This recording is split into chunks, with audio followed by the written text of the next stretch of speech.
everything for you. Fox 2 News at 6 starts now. Welcome into the HD show. We begin with a news alert. Former President Joe Biden has been diagnosed with an aggressive form of prostate cancer. Yeah, Biden's office made the announcement this afternoon stating that it spread to his bones. His team says doctors found a prostate nodule last week after he experienced urinary symptoms. Right now, Biden and his family are talking with his doctors about possible treatment options.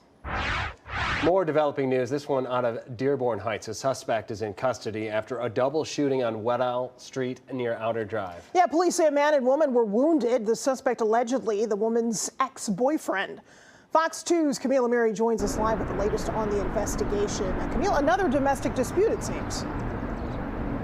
Yeah, you know, we hear this too often, unfortunately. So we have the woman and her boyfriend, and then the ex-boyfriend who's not happy about the new situation. So police say he comes into the house this morning in Dearborn Heights at Weddell Street and shoots both of them, shoots the woman 4 times and shoots the boyfriend, the current boyfriend, 1 time. Luckily, they have both survived, but I want you to take a look at some video of what we have right now. This is a video of where we are right now at Plymouth and Hayden in Detroit, an apartment complex right behind the trees where I'm standing. This is where they actually apprehended the suspect. There was an all-out manhunt from him all day long, and there were many police officers involved from different jurisdictions to try to find him. They apprehended him late this afternoon. The shooting happened around 10:30 this morning in Dearborn Heights. Of course, now we're in Detroit. They were able to apprehend him peacefully, but there were definitely some thoughts for concern. I want you to listen to what the chief of police from Dearborn Heights had to say about the apprehension. Take a listen. I believe this might be a relative's home that he just came to. There was some information that was given to the relatives that he was kind of giving his farewell, basically telling that he's going to jail and that he was going to have a shootout with us when we apprehended him. But luckily that it didn't happen. How did you stop that from happening? We never allowed him to get into the vehicle. We apprehended him without him being in a vehicle, and it worked out for us. It worked out for all of us.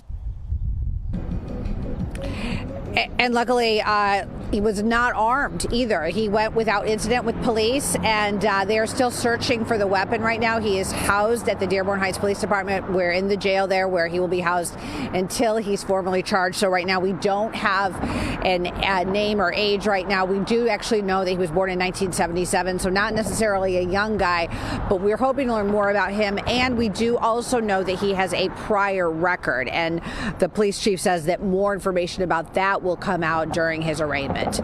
Reporting live in Detroit, Camila Mary, Fox 2 News. Yeah, Camille, that's a really important segue. Just the fact that he does have some kind of prior offenses, and I was thinking the same thing. I wonder if this guy's gotten into trouble before to go to this sort of lengths, allegedly, and commit this kind of crime again, allegedly.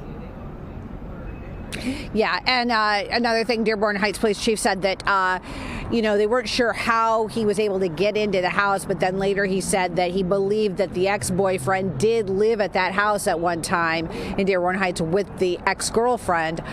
So that may have been, or he may have still had a key, but still a lot more to investigate on this case. Hilary, back to you. All right, thank you so much, Camila Mary, live for us tonight. A man is killed in a shooting on Detroit's east side. This happened on Devonshire Road overnight. Police say the victim was shot by another man and that both men did in fact know each other. The victim was taken to the hospital where he later died. The suspected shooter was arrested there at the scene. Investigators are working out to find a motive here. All right, let's turn to some developing news out of Monroe County. Murder charges are pending against a driver accused of fatally crashing into a pregnant woman.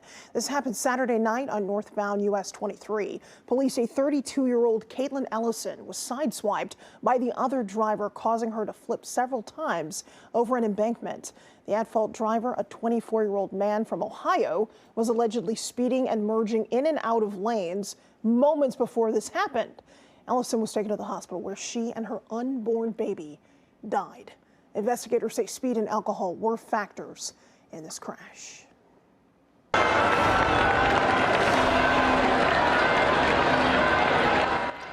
There he is. Pope Leo XIV takes his first ride as Pope through the Vatican Square as the leader of the Roman Catholic Church.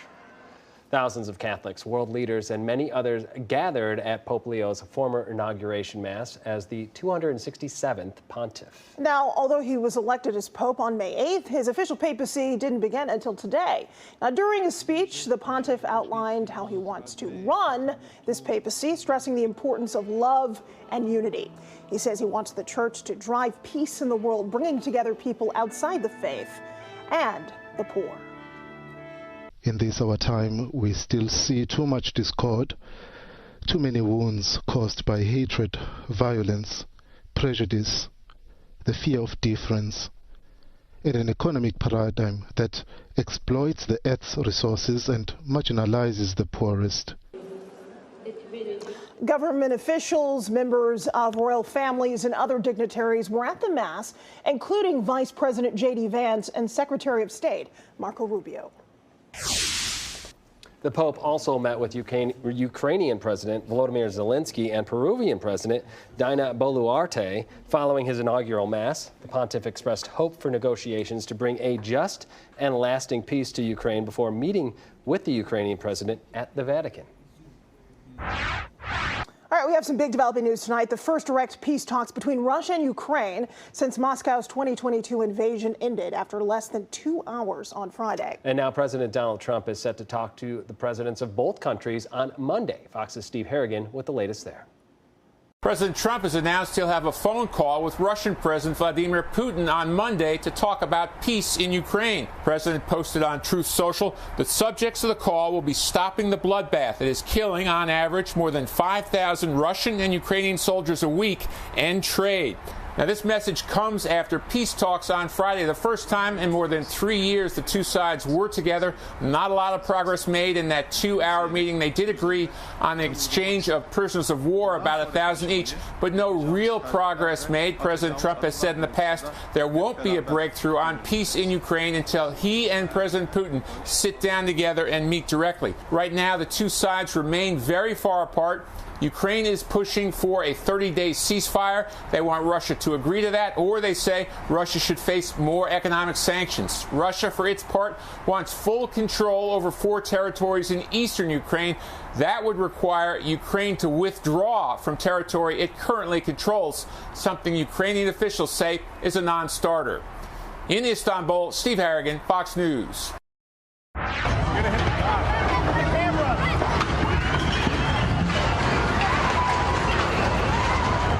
Going on? Take a look at that. 2 people are killed after a Mexican Navy sailing ship crashes into the Brooklyn Bridge in New York on Saturday night. Officials say the ship's tall sailing mast hit the bridge after losing power. Now, 2 crew members were killed. 2 others remain in serious condition, with 19 others that were also wounded. Officials say that number could also rise. All right, well, it was much less powerful when it got to our area, but a violent tornado-spawning storm system tore across the Midwest, leaving at least 25 people dead. Yeah, now many of the affected communities are recovering after that massive destruction. Fox's Garrett Tenney has more from London, Kentucky. A devastating scene left behind in the wake of tornadoes which ripped through parts of the Midwest. The fierce storm system on Friday killed at least 24 people. Most of those deaths took place in Kentucky. State officials there warn of a possible rise in the death toll. Yeah, it's a sad day. Just the fact that anyone survives is a miracle of God. In London, Kentucky, some residents are now homeless after a tornado turned hundreds of homes inside out in tossed vehicles. Forecasters recorded an initial count of 26 tornadoes that touched down in the central region. You could literally hear just things ripping in the distance. You could hear glass shattering everywhere, just roaring like a freight train.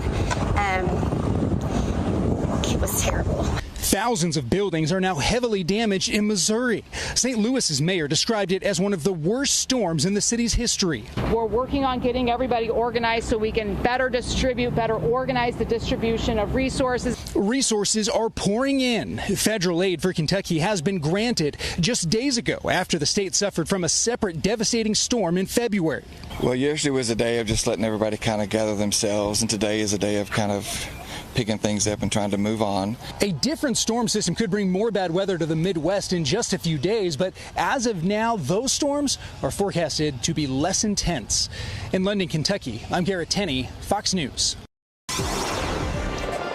Well, today was certainly a little bit better. We still held on to a lot of cloud cover. We are currently seeing that right now from our Bayview Yacht Club, looking back to the city of Detroit right now. Still a little breezy, but a bit more manageable than yesterday. Our temperatures managed to warm into the mid-60s, so at least it felt a little bit better outside from time to time. It wasn't a completely better day by any means. 65 in the city, 60 Lansing. We're in the upper 60s down near Toledo. Winds right now northwesterly breeze, so it's bringing in that slightly cooler air, anywhere between 10 to 15 miles per hour. So there is that slight breeze out there. Now, our sky tracker is a lot more quiet than yesterday. We do have a few showers up near northern Michigan, also up near the UP, but this is actually going to continue to slide eastbound.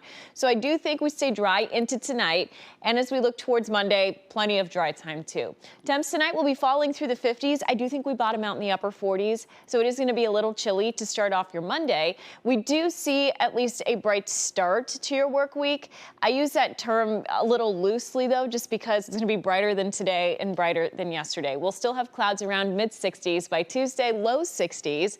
Showers then do arrive, and then we have more of an active pattern once again as we head through next week. Also a little cooler. Temps will struggle to make it out of the 50s by Wednesday.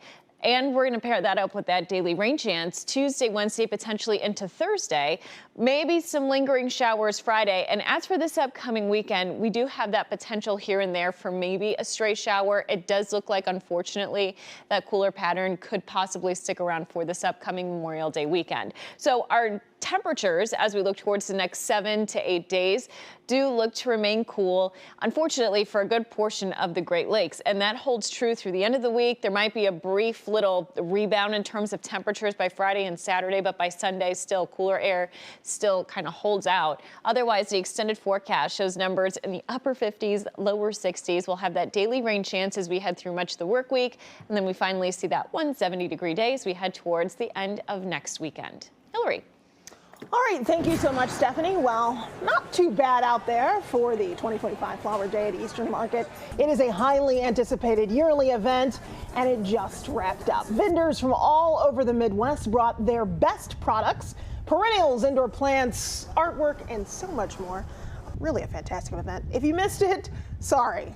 There is always next year, right? Yeah, mark your calendar right now. Well, it's a great day to go out there and run, and that's evident by thousands of people who are lacing up their shoes for a great cause this weekend. Michigan chapter of the National Kidney Foundation held its annual kidney walk at the Detroit Zoo. Yeah, the walk raises money to help diagnose and treat Michiganders with chronic kidney disease, or CKD. And our very own Rich Luderman was the MC. Fox 2's Ingrid Kelly was also there. It's a mission to stop a sometimes deadly disease in its tracks. We're looking for a cure. Thousands made their way to the 2025 Michigan Kidney Walk at the Detroit Zoo in Royal Oak on Sunday. There's over 1 million people in Michigan who have chronic kidney disease. Our goal is to raise $450,000.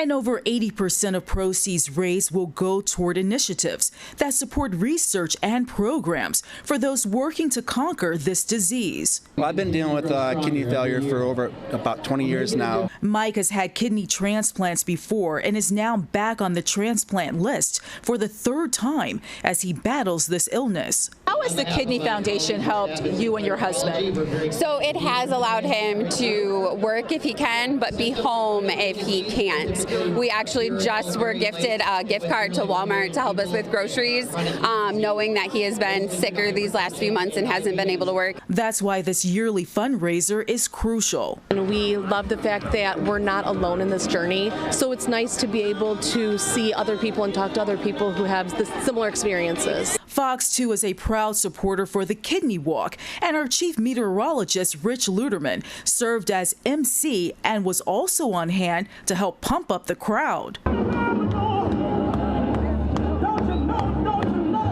This event helps people right here in Michigan. That's right. So what better way to spend a Sunday morning than at the zoo raising money for kidney research? And organizers say this is not just a one-day mission. You can fight kidney disease year-round. We have a big golf outing coming up. That's in another month. And there's more. It's a kidney ball, and that is in November. We have about 500 to 600 people there, and we raise over $500,000.